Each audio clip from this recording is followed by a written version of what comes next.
Oui, bah, c'est directement en lien avec le sujet Zemmour, c'est que Zemmour a été relaxé au tribunal, il y était envoyé pour une incitation à la haine raciale, et en fait il a été relaxé puisque le tribunal a jugé qu'il ne mettait pas en cause la totalité des musulmans, mais seulement une partie.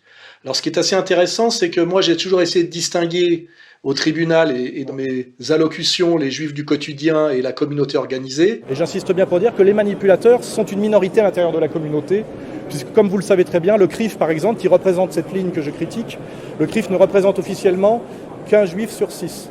Et j'ai systématiquement été condamné en disant vous amalgamez tous les juifs. Donc c'était malgré les efforts que j'avais faits. Alors que Zemmour dit bien il n'y a pas deux islams, il n'y en a qu'un. Il est intrinsèquement belliqueux. L'islam et l'islamisme, c'est exactement la même chose.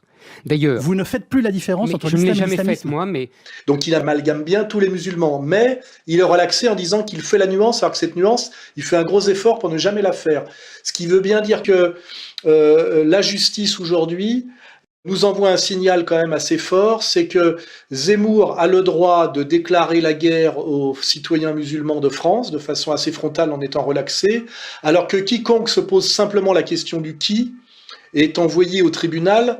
Et aussi, deuxième petit sujet, non seulement est envoyé au tribunal, mais les médias, ce qui est scandaleux, mais on est habitué, procèdent déjà à la condamnation préventive. C'est-à-dire que si je prends l'exemple de Cassandre, il a bien été mis dans tous les journaux, dans tous les médias, que sa pancarte était antisémite. Or, le mot juif n'est pas dessus, et normalement c'est le tribunal qui, après un jugement, qui d'ailleurs doit être confirmé en appel, voire en cassation, doit dire si effectivement ce panneau était antisémite ou pas. Et donc on voit bien là que les médias mentent, trichent par rapport à leur devoir de réserve, pour déjà condamner une pancarte qui n'est pas encore jugée, et puis condamnée comme arrière-pensée, hein. C'est-à-dire que maintenant on est dans des sous-entendus. Et ça montre bien un deux poids deux mesures incroyable, c'est qu'il est interdit de poser la question qui, hein, là on est vraiment dans du Orwell, mais par contre on peut dire qu'on n'échappera pas à la guerre civile face aux musulmans en étant finalement relaxé, avec en plus des associations parties civiles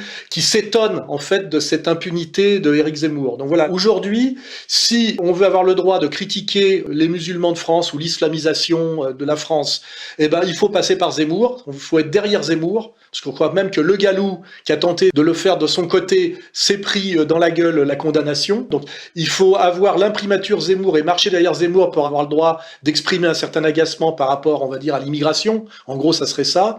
Et de l'autre côté, on en arrive dans une dimension parfaitement orwellienne à la diabolisation du qui. Et ça pose déjà non seulement le climat actuel, hein, qui est un durcissement incroyable par rapport à ce qu'on appelle la liberté d'expression, alignement et soumission des tribunaux, et survalorisation de Zemmour comme la seule personne autorisée à produire une critique en France sur effectivement un sujet qui était verrouillé depuis des années, et avec le message qui est bien envoyé, si vous voulez avoir le droit de, vous devez passer par Éric Zemmour, sinon ça passe pas. Voilà, ça c'est pour moi le message que j'ai reçu cette semaine à travers cette relaxe. Voilà, hein, il y a eu cette relaxe en appel, je crois, hein, qui était effectivement assez choquante.